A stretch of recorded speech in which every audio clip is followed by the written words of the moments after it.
혹시 살아가시면서 아무것도 안 먹었는데 배불렀던 적 있지 않으십니까? 밥 안 먹어도 배부를 때. 일부 예배 때에는 그런 때 없으세요? 그랬더니 다들 고개를 절레절레 흔드시더라고요.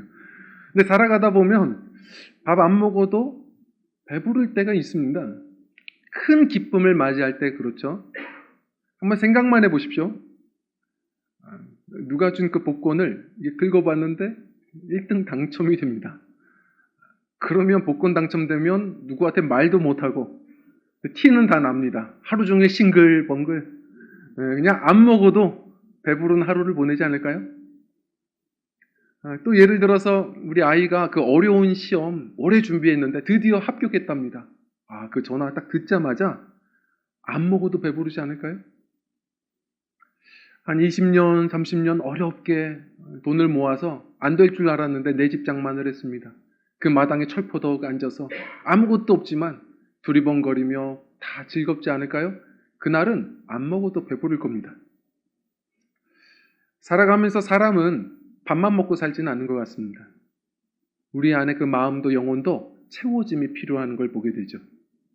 그 양식이 풍성하면 신기하게도 그때는 뭘 가지지 않아도 안 먹어도 배부른 기쁨을 얻을 때가 있죠. 예수님도 그러셨던 것 같습니다. 오늘 말씀을 보면요.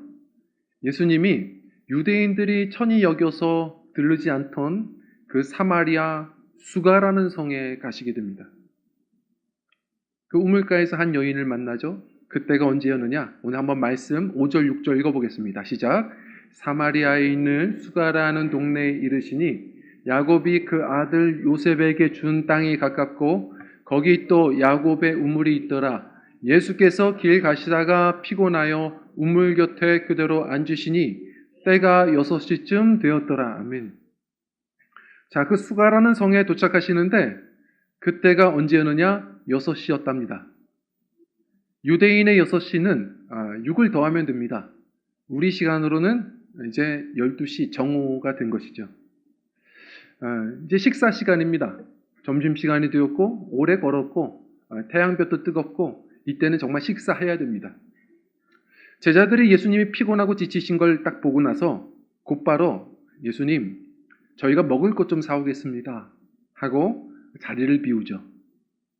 예수님은 혼자 앉아 계시는데 그 우물가에 그때 그 유명한 그 우물가의 여인, 사마리아 여인이 물을 기르러 오는 겁니다. 근데 대화를 나누다가 이 여인이 결국은 예수님인 줄 알아보고 예수님을 영접하고 너무 기뻤나 봐요. 가지고 어떤 물동이를 다 내던지고 기뻐서 동네로 가서 마구 복음을 나눕니다. 기뻤던 건 여인만이 아니었던 것 같습니다. 예수님이 얼마나 행복하셨는지 그 뒤에 제자들이 먹을 걸 가지고 왔는데 그 점심 식사가 신기하죠. 뭐라고 하세요? 나 안 먹어도 돼. 너희들이 모르는 나의 양식이 있다. 제가 개척을 하고 나서 하나 생겼던 습관이 있었어요. 그건 항상 이제 성도님들 다 떠나면 혼자 이렇게 교회에 있다 보면 이제 출출해지고 당이 떨어진 걸 보게 되죠.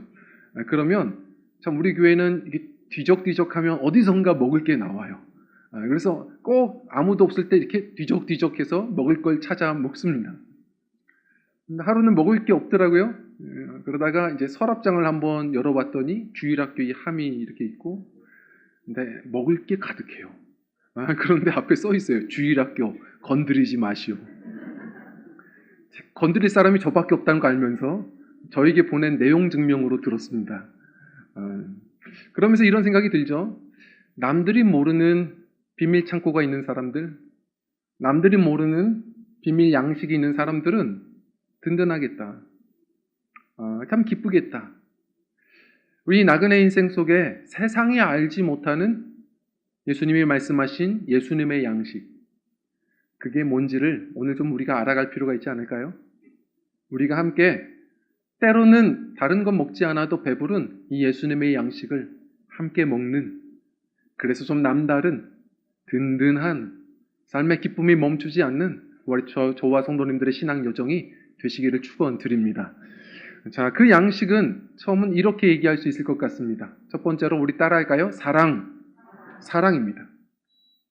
자, 오늘 말씀해 보면 이 여인은 5명의 남자와 결혼을 했다라고 말합니다. 왜 5명의 남자와 결혼했을까? 물론 우리식으로 얘기하면 이렇게 이해해 보게 되죠. 이랬을 겁니다. 사랑을 찾아 평생 갈구하는 겁니다. 어렸을 때 못 모르고 그냥 잘생긴 남자 쫓아서 다니다가 결혼했습니다. 행복한 것은 잠시죠. 얼굴 뜯어먹고 삽니까? 결국 사람은 참 그 얼굴 값을 합니다. 게으르고 능력이 없습니다. 결국 지쳐서 이제는 능력 있는 남자를 찾는 거죠. 두 번째로 능력 있는 사람을 만났습니다. 근데 그 능력 있는 사람은 항상 또 자기가 능력이 있다고 집에 오면 무시하고 구박합니다. 그래서 이제는 자상한 사람, 착한 사람을 찾았습니다. 그랬더니 착한 사람은 착하기만 합니다. 매력이 없습니다. 그래서 이제는 매력 있는 사람 찾았습니다. 근데 매력 있는 사람의 문제는 뭡니까? 그 매력을 다른 데서도 다 흘리고 다닙니다. 항상 긴장이 됩니다. 그래서 이제 5번째 남자를 만났습니다. 근데 이렇게 오랜 세월 사랑을 찾아다니다 보면, 여러 사람 만나보면 그 결론은 뭐예요? 경로당 할머님의 그 명답이죠. 그놈이 그놈입니다. 누구도 내 마음을 채울 수 없음을 뒤늦게 우리는 발견하게 되죠. 이 여인은 지쳤을 겁니다. 기쁨을 잃었을 겁니다. 예수님이 5명의 남자와 결혼했다는 것도 한 번에 아십니다. 그리고 말할 것이죠. 네가 내가 누군 줄 알았더라면 나에게 오히려 생수를 구하였을 것이라. 내가 주는 물은 세상의 것과 다르다. 영원히 목마르지 아니한 것이지. 채워질 거야. 예수님의 말씀이 범상치 않습니다. 이 여인이요, 이 말씀 보면 4장에 보면 예수님을 호칭하는 내용이 계속 달라집니다. 마음이 조금씩 열리는 거예요. 처음은요, 9절에 보면 먼저 예수님을 만나자 예수님이 물 좀 다오 했더니 처음에 예수님을 뭐라고 말하죠? 유대인이요. 왜 이 천한 사마리아인, 당신들이 무시하는 이 사마리아 사람을 상종하십니까? 유대인이요. 처음은 유대인이라고 불렀습니다. 그런데 곧바로 예수님이 하시는 말씀이 범상치 않습니다. 11절에 보면 주여. 여기서 주는 구주 이런 게 아니고 유대인들이 말하는 존칭어입니다. 좀 높여서 부릅니다. 주여. 마음을 열었어요. 근데 예수님이 말씀을 전해주시는데 구약이 막 해석이 됩니다. 눈이 열렸어요. 그러면서 뭐라고 얘기하죠? 19절에 보면 선지자 아니십니까? 선지자래요. 그러다가 29절에 다 듣고 눈이 확 열렸죠. 그리스도이십니다. 그리고 나서 모든 물동이 내던지고 나아가 기쁨으로 복음을 전하는 겁니다. 우리도 그래야 되지 않을까요? 이 여인이 얼마나 행복했는지 기뻤는지 티가 납니다. 이렇게 오랫동안 이렇게 설교할 필요도 없습니다. 이 여인은 드러납니다. 한마디, 와보라. 여기 와봐. 진짜가 있어. 사실 복음은 그렇게 나누는 거거든요. 이 여인은 진짜 만난 겁니다. 무슨 설득이 필요합니까? 너무 행복한 겁니다. 우리도 그 사랑이 필요한 거 아닌가요? 제가 얼마 전에 그 선배 목사님의 따님이 결혼이 있다고 해서 요 근처에서 하더라고요. 그래서 한번 좀 이렇게 찾아갔어요. 봤더니 저는 처음 봤습니다. 따님 결혼식인데 이 선배 목사님 아버지가 주례를 하는 겁니다. 그래서 이 목사님 되게 마이크 욕심 있으시다 이런 생각이 들었는데 끝나고 나서 여쭤봤어요. 그래서 신랑 측에선 괜찮습니까? 그랬더니 괜찮아. 그래서 왜 괜찮아? 그랬더니 신랑 아버지가 우리 교회 안수 집사님이야. 그래서 그렇구나. 그럼 따님은요? 그 아드님은요? 그랬더니 그 사위도 우리 교회 청년이야. 그렇구나. 좋으셨겠어요. 그래서 한 교회에서 참 좋은 사람 만나 이렇게 가정을 이루기가 쉽지 않을 텐데요. 그랬더니 나 몰랐어. 딸에게 어렸을 때 너 나중에 결혼할 사람 결혼 확실하면 그때 나에게 말해. 그렇게 얘기한 적이 있는데 얘가 그걸 기억했나 봐. 결혼 직전에 말했어. 몰랐어. 그래서 난 착각했어. 그 사위 될 사람, 그 남자애가 우리 교회 청년인데 나에게 너무 잘하는 거야. 언제부턴가 명절이라면 고기도 사주고 막 선물 주고, 우리 교회도 이런 청년 있구나. 목회하는데 참 살맛 난다. 그래서 참 본이 되는 청년, 그래서 힘을 얻었고 참 이렇게 목회자를 사랑하는 청년이 있구나. 좋았는데 갑자기 딸을 달라고 해서 이놈이 날 사랑한 게 아니라 딸을 사랑했구나. 선물 준 게 아니라 뇌물이었구나. 성도님들, 선물은 선뜻 주는 거죠. 뇌물은 뭐라고 합니까? 뇌를 굴리며 주는 겁니다. 성경에 이런 이야기를 합니다. 로마서 6장 23절에 보면 유명한 구절이죠. 우리가 얻어야 했던 죄의 삭은 사망입니다. 그러나 하나님의 은사, 기프트, 선물은 그리스도 예수 안에 있는 영생이니라. 우리가 죄인이었을 때부터 우리를 사랑하셨고, 주님은 우리가 어떤 것으로 갚을 수 없는 그 은혜를, 생명을 우리에게 주셨습니다. 우리는 위대한 사랑을 얻었습니다. 세상에 어떤 사랑이 우리를 그것을 다 채울 수 있습니까? 파스칼이 말한 대로 사람은 하나님의 사랑 아니고선 채울 수 없는 공간이 있습니다. 그 허기짐을 빨리 알아야 주님 앞에 나오는 겁니다. 모든 것을 다 주시는 주님, 우리 내면까지 채우시는 주님. 누가 그러더라고요. 목사님, 가장 빨리 부자 되는 방법 아세요? 그래서 난 그거 잘 모르는데 뭐 주식 같은 거냐, 부동산이냐, 뭐냐, 복권이냐, 그것도 아니래요. 뭐냐면 부자랑 결혼하는 거랍니다. 제가 그래서 한 번에 이해는 됐습니다. 성도님들, 가장 지혜로운 인생은 모든 것에 부요하신 예수님과 사귀어 사는 겁니다. 주님의 신부되어 사는 것이죠. 이미 선물을 받았으면서도 전 묻겠습니다. 그 사랑이 지금 성도님들 안에 있습니까? 그저 티나는 그 벌벌 떠는 물동이도 내던질 만큼, 그렇게 먹지 않아도 배부를 만큼 그 기쁨이 지금 흘러넘치는 삶을 살아가고 계십니까? 선물이 있는데도 그 사랑을, 그 은혜를 누리지 못하는 참 우리는 어리석은 사람들 아닌가 생각해 봅니다. 오늘 성경 말씀은 이야기합니다. 사마리아 여인이 갑자기 왜 등장할까요? 이 요한복음의 저자 요한은 놀랬던 겁니다. 그 앞장에 누가 나오냐면 이 여인과는 전혀 딴판의 사람이 나오죠. 니고데모라고 하는 젊은 관원이 나옵니다. 이 남자는 남자였을 뿐만 아니라 모든 걸 가진 사람이었습니다. 부도 명예도 다 있었죠. 유대인입니다. 그러나 천이 여기던 이제는 사마리아 여인이 또 등장하는 겁니다. 이 부자도 앞서서 모든 걸 가졌지만 영적인 암흑이 있어서, 어둠이 있어서 주님 앞에 그 사랑을 구하며 나오죠. 다시 말해 성도님들, 이 자리는요, 어떤 사람도 요한복음 3장과 4장 그 어느 중간쯤에 살아가시는 분들인 겁니다. 오늘의 이 요한복음의 이 말씀은 니고데모든 사마리아 여인이든 모든 것을 가졌든 아무것도 없든 어떤 사람이든 세상 모든 사람은 사랑이 필요하다. 하나님은 그 모두를 다 품으신다. 이 얘기하는 겁니다. 그래서 이 3장과 4장의 중간에 우리가 아는 가장 그 유명한 구절이 등장하는 겁니다. 그게 뭐죠? 요한복음 3장 16절입니다. 하나님이 세상을 이처럼 사랑하사 독생자를 주셨으니입니다.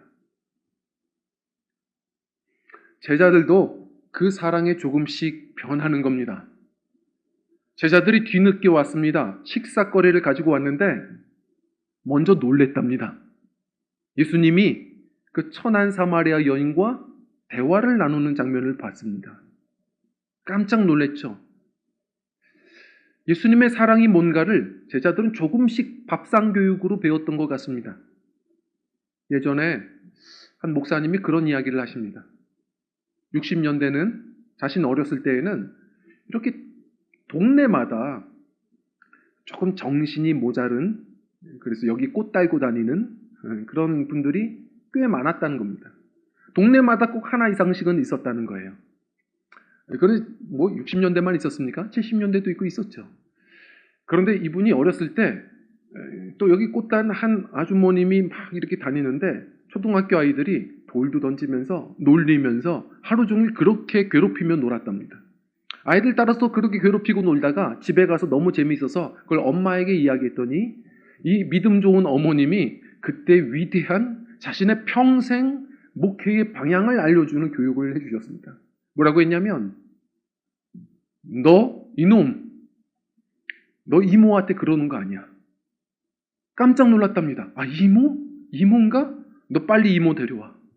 그래서 그 여인을 찾아가지고선 집으로 데려왔더니 어머님이 정성껏 씻기고 자신의 옷으로 갈아입히고 그리고 정성껏 밥을 차리시더니 큰 상 차려서 식구들 다 불러서 이 사람과 함께 이모와 함께 밥 먹자 한 겁니다.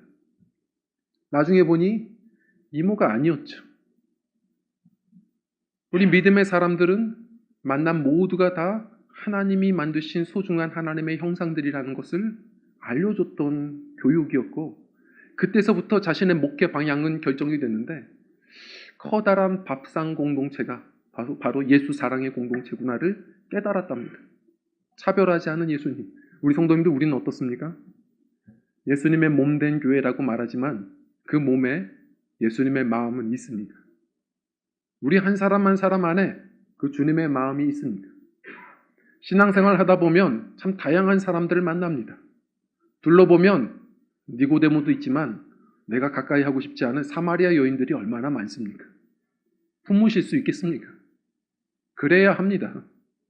주님의 사랑을 먼저 우리가 누려야 합니다. 억지로가 아니라 흘러 넘칠 때 어느 순간 우리는 그들과 대화하는 사람이 되고 함께 밥 먹는 자들이 되고 교회는 그제서야 커다란 밥상 공동체를 또한 이루어가게 될 것입니다.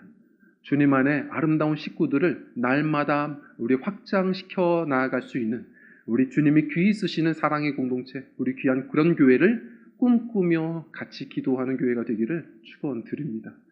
이거 두 번째입니다. 이렇게도 이야기할 수 있습니다. 함께 따라해 볼까요? 보람. 34절 말씀입니다. 같이 한번 읽어보겠습니다. 시작. 예수께서 이르시되 나의 양식은 나를 보내신 이의 뜻을 행하며 그의 일을 온전히 이루는 이것이니라. 아멘. 예수님이 말씀하십니다. 너희가 모르는 나의 그 양식은 나를 보내신 아버지의 뜻을 행하며 살아가는 것이다. 온전히 그것을 위하여 살아내는 것이다. 다시 말해 사명입니다. 주님의 말씀에 그 뜻을 따라 살아낼 때에 누리는 보람입니다. 혹시 이분을 아시나요? 참 유명한 시니어 모델이죠. 대한민국 시니어 모델 제1호 김칠두 할아버지입니다. 이분은 64세에 처음으로 모델 일을 하시기 시작했죠. 너무 멋있지 않습니까? 아우라가 느껴지죠. 근데 이분은 이제 모델계에서는 다들 존경하고 좋아하는 분인데, 근데 이분은 그럼 64세부터 모델을 했다면 그 전에는 어떤 삶을 사셨을까? 참 꼽히는 계절이 다른 겁니다. 이분은 그 전에 27년 동안 무슨 일을 했냐면 놀랍죠? 순댓국밥집 사장님이었습니다.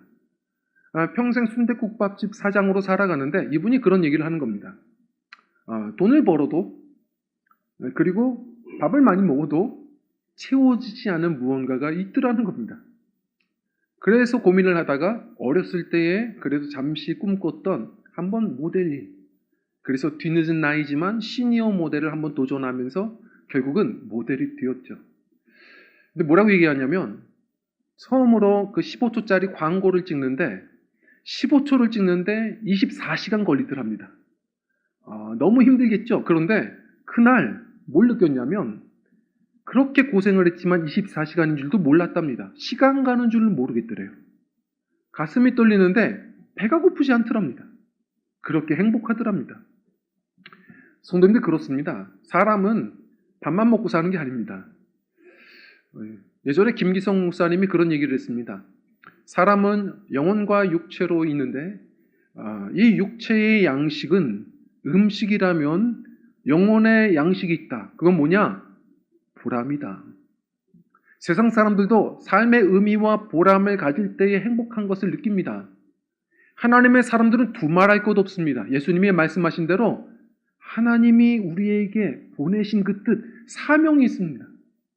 그 뜻대로 살아갈 때 우리들은 어디에서 채울 수 없는 그 보람을 느끼며 만족을 누리며 삽니다.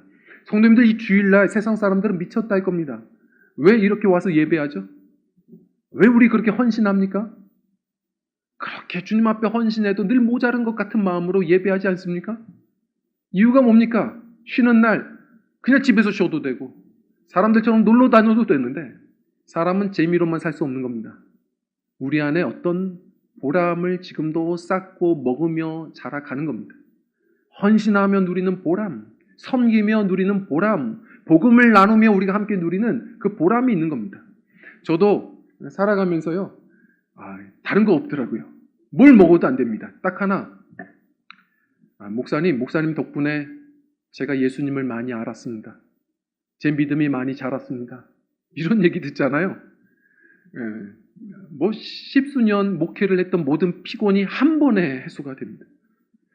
우리 안에 그러한 최고의 보람을 좀 먹으며 산다면 예수님처럼 이렇게 먹지 않아도, 다른 거 먹지 않아도 행복한 마음으로 또 살아내지 않을까요?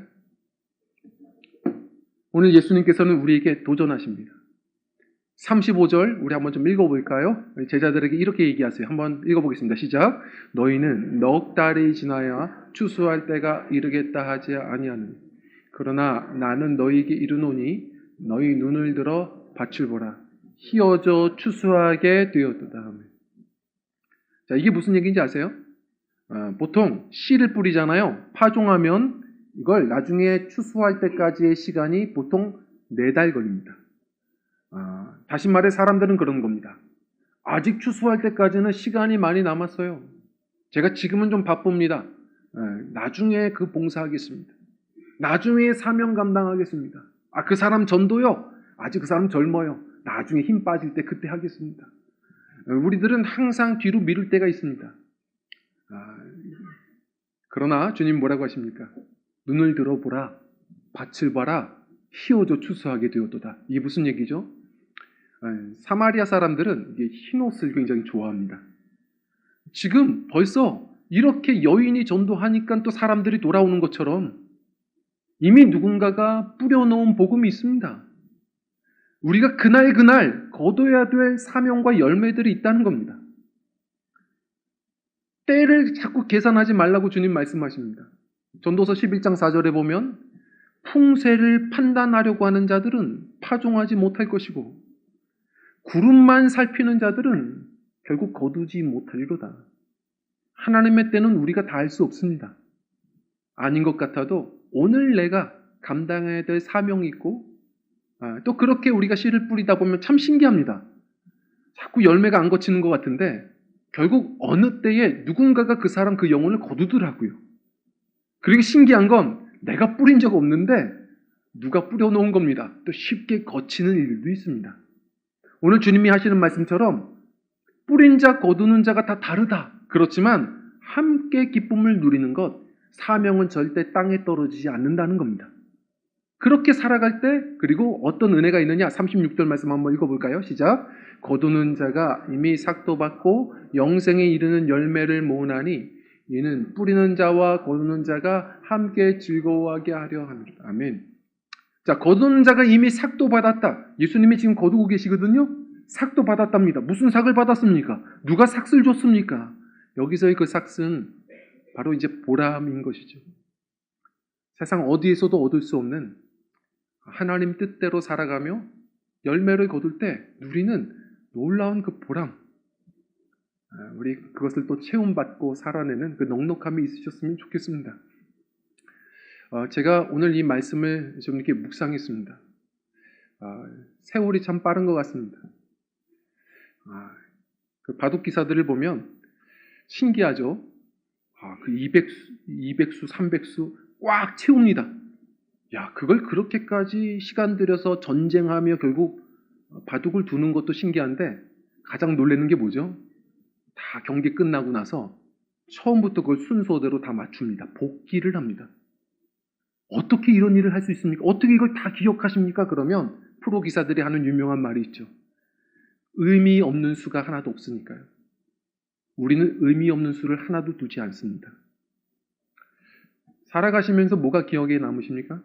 70년, 80년 살아와도 결국 의미와 보람을 가지고 산 것들이 결국 우리에게 남는 것입니다. 잘 사는 인생은 의미의 연결입니다. 우리는 그렇게 살아가고 있는가? 한번 스스로 도전해 볼 필요가 있죠. 저는 오늘 말씀을 도전받으면서 이렇게 기도했습니다. 나는 그러면 누구에게 먼저 그 사랑을 좀 나눌까? 난 누구에게 그 복음을 좀 더 전하며 살까? 제가 어제 이 말씀을 다 준비하고 기도하는데 전혀 다른 결론이 나왔습니다. 내가 지금 가장 먼저 적용해야 될, 내가 전도해야 될 그 사람은, 가장 먼저 전도해야 될 그 사람은 나 자신이다. 다시 말해, 나에게 이 여인이 지금 보여주는 그 사랑이 내 안에 있나? 내 안에 흘러넘치는, 와보라! 한마디만 해도 알 수 있을 것 같은 예수로 인한 그 기쁨이 지금 내 안에 있나? 그런 생각이 들었습니다. 예전에 제가 참 좋아하는 그 박영선 목사님이 참 말 세게 하시잖아요. 이분이 이렇게 말씀을 하셨습니다. 사람이 가장 실수할 때가 언제냐? 옳은 말 할 때 실수한답니다. 뭐라고 얘기하시냐면 항상 옳은 말 하고 나서 옳으면 그렇게 그 지랄을 떤답니다. 무슨 얘기냐면 자기가 막 말다툼하다가 맞추잖아요. 그러면 옳으면 그제서야 봐, 내가 맞았지, 니네 틀렸지. 그리고 썽을 내면서 사람들을 묵사발 만들고 지랄을 그렇게 떤대요. 그러면서 하시는 얘기는 성도는 기억해야 된다고. 아무리 옳아도, 옳은 말을 해도 지랄을 떨면 틀린 거라고. 갈라디아서 말씀을 보자고. 육체의 열매와 성령의 열매가 이렇게 얘기된다고. 보라고. 육체의 열매는 뭐라고 했냐? 지랄과 발광과. 사실 그렇게 얘기 안 했거든요. 근데 성경에서 지랄과 발광과 지랄 발광과 계속 그러세요. 자, 그런데 성령의 열매는 사랑과 희락과 화평과. 성도님들, 우리 어떻습니까? 살아가면서 늘 복음을 안다 말하고 정답을 아는 것 같이 살지만 살아가는데 보면 항상 옳으면 지랄이고 틀리면 발광하고 우리 안에 내가 지금 영혼의 허기짐도 알지 못한 채 우리는 살아가는 모든 곳에서 가만히 보면 육체의 열매만 맺고 살아가는 우리 모습은 아닙니까? 지금 나는 영혼의 허기짐이 여전히 있는 사람 아닙니까? 정말 이 흘러넘치는 사랑이 있습니까? 얼마나 품을 수 있습니까? 그 기쁨이 와보라 한마디에 느껴질 만큼 지금 내 안에 그 기쁜 소식, 복음이 내 안에 있습니까? 지금 가장 먼저 해야 될 일이 무엇입니까? 우린 예배 때마다 먼저 나 자신을 전도해야 됩니다. 지금 내 안에 그 예수님이 계시는가? 스스로 도전해 봐야 합니다. 제가 예전에 이분이 생각나더라고요. 영화로도 제작이 되었던 그 김우수 씨. 철가방으로 살아가시면서 예수님 만나 너무 행복해서 어린아이들, 그 가난한 아이들을 계속 기부하며 전 재산을 그렇게 바치며 살아갔죠. 그런데 이분은 지치지 않을까 생각했는데 이분이 사고로 세상을 떠나죠. 떠나고 나서도 혹시나 자기 때문에 후원이 끊길까 봐 이미 통장을 또 준비해 놨습니다. 어떻게 이럴 수 있을까? 다큐멘터리가 그 다음에 방송이 되고 그랬는데 그 다큐멘터리에서 이분의 살아있었을 때의 삶이 잠시 등장하는데요. 제가 눈에 잡혔던 일이 있습니다. 이분이 아침마다 하는 일이 있습니다. 시편 23편이 이렇게 써져 있는데 그 중에 1절만 계속 읽다가 가십니다. 여호와는 나의 목자시니 내게 부족함이 없습니다. 여호와는 나의 목자시니 내게 부족함이 없습니다. 이분은 이미 배불렀던 분입니다. 이미 다른 사람들이 알지 못하는 만족이 있었습니다. 우리도 그래야 하지 않을까요? 그 부유하신 예수님 앞에 두고 우리는 사귀어 살지 못하는 어리석은 자들은 아닐까요? 좀 그래야 되지 않을까요? 우리도 그 은혜가 흘러넘쳐서 세상 사람들이 볼 때 좀 남다른, 때로는 뭣도 없으면서, 때로는 그러면서도 좀 양보하면서도, 손해도 가끔 보면서도 그 미소를 잃지 않은 그 넉넉함 속에 누군가가 우리를 바라보면서 이렇게 얘기해 보는 건, 야, 너 배불렀어. 너 배불렀어. 그런 이야기도 좀 들을 줄 아는 그런 잃어버린 거룩한 여유가 우리에게 좀 되찾아져야 되지 않을까요? 저는 오늘의 말씀을 좀 한번 생각해 보면서 가장 먼저 나 자신을 전도하는 시간이 되었으면 좋겠습니다. 먼저 우리의 선물 되시는 그 풍성하신 예수님의 사랑을, 그 은혜를 마음 열어 좀 누리시기를. 그래서 또 누군가의 인생 속에 선물이 되어 가시는, 그래서 또 그 보람을 체험받으며 살아내시는 우리 그러한 예수 밥상의 공동체, 우리 저와 성도님들의 신앙이 되시기를 주의 이름으로 간절히 축원드립니다. 우리 함께 찬양하고 기도하겠습니다.